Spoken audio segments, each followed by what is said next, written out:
ആദ്യം ഈ സിനിമയുടെ പേര് ബെൻസ് എന്നായിരുന്നു.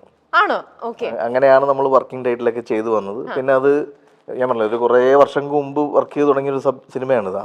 അന്ന് ഫാൻസ് ഇന്നിട്ട പേര് ബെൻസ് വാസു എന്നാണ്. അപ്പൊ ആളുകൾ ഇത് ജനങ്ങൾക്കിടയിൽ ഈ പ്ലോട്ടും ഈ സിനിമയുടെ ഒരു അനൗൺസ്മെന്റും ഒക്കെ 12 വർഷമായിട്ട് കറങ്ങി നടന്നുകൊണ്ടിരുന്നതാണ്.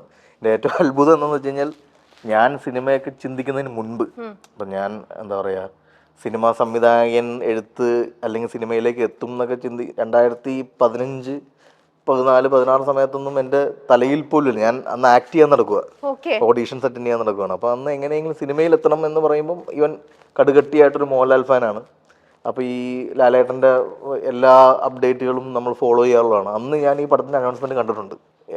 ആളുകൾ അനൗൺസ് ചെയ്തതും ഈ പറയുന്ന ബെൻസ് വാസു എന്ന് പറയുന്നത് ഒരു സിനിമ നടക്കാൻ പോകുന്നു, സുനിൽ എന്ന് പറഞ്ഞ റൈറ്ററിൻ്റെ ആദ്യ സിനിമയാണെന്നും രജപുത്രയുടെ സിനിമയാണെന്നും ഇവരുടെ ഒരുമിച്ചുള്ള ഫോട്ടോസും ഒക്കെ ഞാൻ കണ്ടിട്ടുണ്ട്. അപ്പം ഞാനത് ലൈക്ക് അടിച്ചിട്ടുണ്ട്, ഞാനത് കമൻറ്റ് അടിച്ചിട്ടുണ്ട്. ഞാൻ ലാലേട്ടൻ്റെ അങ്ങനെ ഒരു പടം വരുന്നുള്ള എൻ്റെ എക്സൈറ്റ്മെൻറ്റ് കാണിച്ചിട്ട് അന്നൊന്നും ഇത് എൻ്റെ കയ്യിലോട്ട് വരുമെന്ന് എനിക്കറിയില്ല.